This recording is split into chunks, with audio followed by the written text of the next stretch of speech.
Florida's service sales coach, Joe Crisara.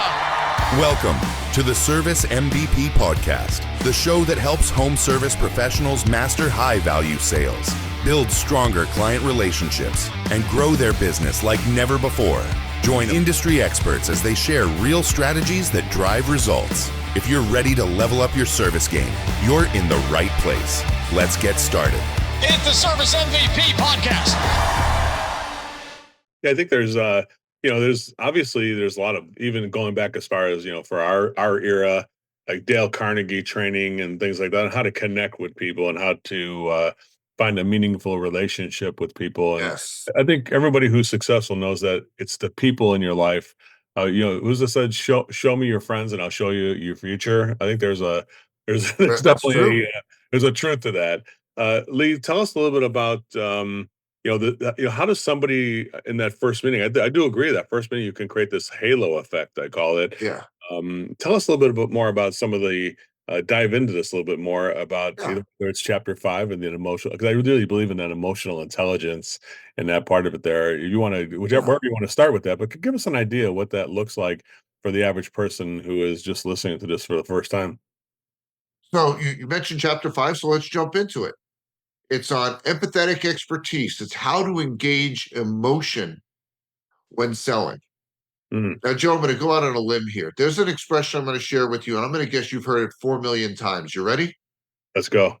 People buy based on emotion and justify their decisions with logic. Mhm. I get it right? 4 million? You nailed this. 4,000,001 now. 4 million one. There you go. Which means I didn't make it up. Now find a salesperson that actually puts that concept into practice. Mhm. If we recorded right now 100 sales calls across all industries, all market segments, all sale types, all around the world, I'll bet you the deed to my house that 99 of that 100, not all 100, the entire conversation is logic.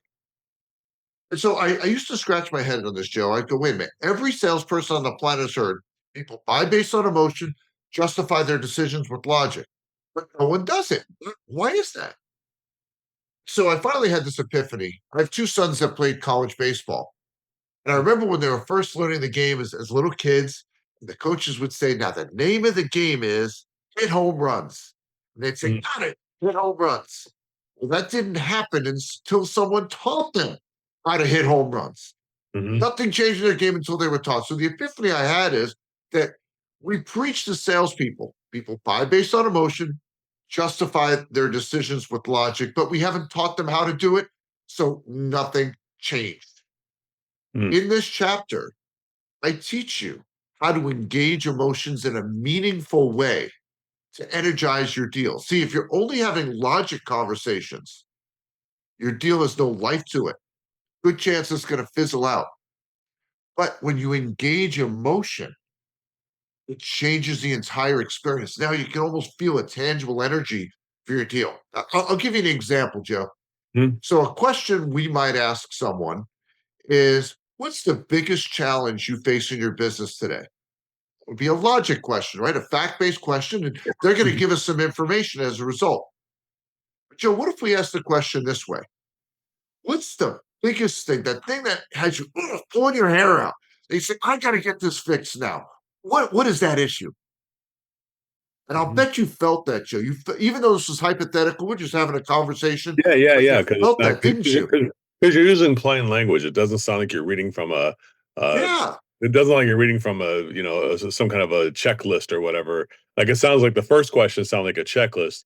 This Yes, sound like you're just a human talking to another human, like we're at it does. like we're at a party or whatever kind of a thing, just talking about stuff. Yeah, and not only did you feel the question, you know what? You're not going to give me information back. You're going to give me color, flavor, texture. I'm going to know how you feel about what you're sharing with me. That's what I mean when I talk about engaging emotions. I'll give you another one.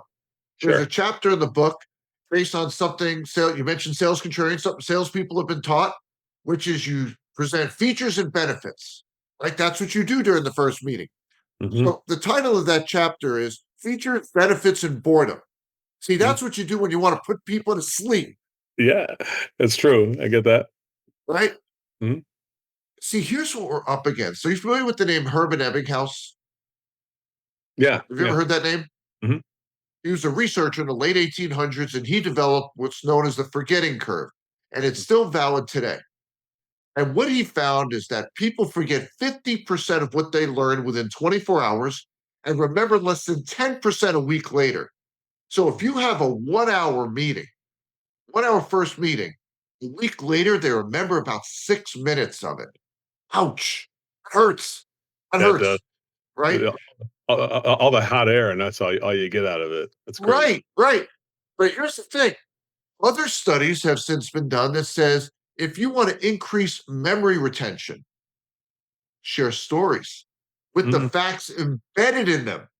So share emotive stories to communicate your features and benefits rather than lecture them. Say, well, this comes in blue. The benefit of that is you can get it in all these different palettes to match your organization. Ugh, wish you Right? go to sleep. Yeah. But share us stories. People love go back to when we were kids. We loved to finish the day with mom and dad telling us a story, and we'd sit there so eagerly listening to every word. That's how people remember. Mm. And one of the things that I've found is that sales organizations. So let's say I buy into that story concept. Well, you take a company that's been around 10 years, 15 years, 20 years, 50 years, 100 years.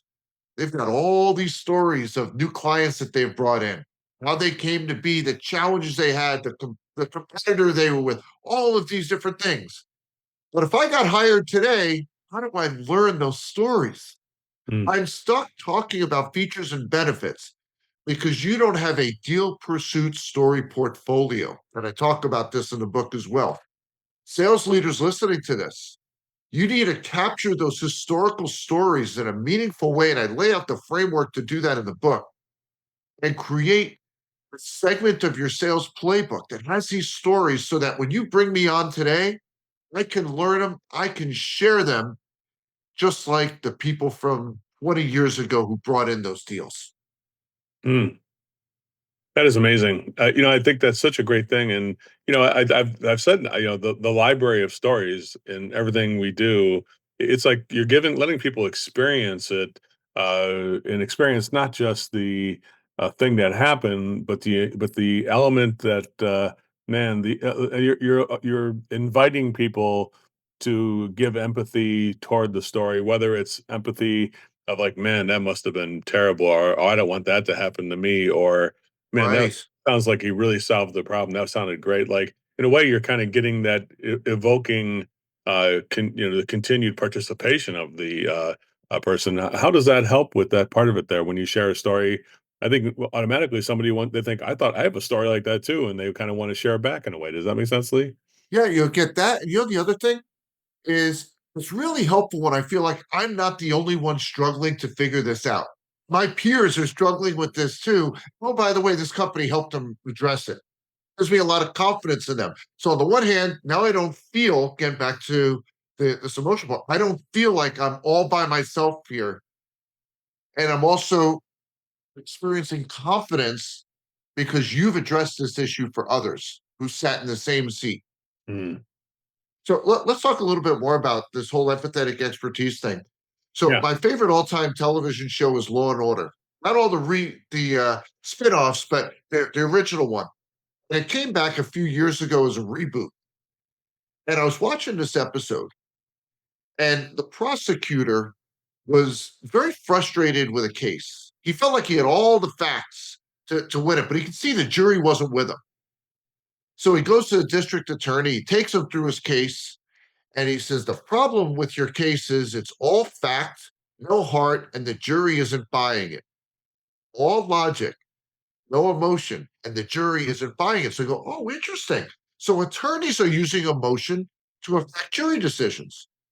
Now, Law and Order, it always says rip from the headlines, but it's still fictional, right? I couldn't use that as a source. So for the book, I interviewed a judge, prosecutor, a litigator, and a trainer of litigators around ways that they use emotion to affect jury decisions. And the conversation was just fascinating. So the prosecutor says to me, Joe, he goes, if I have a firefighter on the stand I'm not asking logic questions, fact-based questions. I'm asking questions like, what did you feel when you entered the building? You see, Mm. I want the jury to feel like they were in that fire with that fireman. Thank you for listening and watching the Service MVP podcast. I want to give you a copy of my free book. Just click on the link below in the description, and one will be sent to you from me personally. Thank you so much for listening.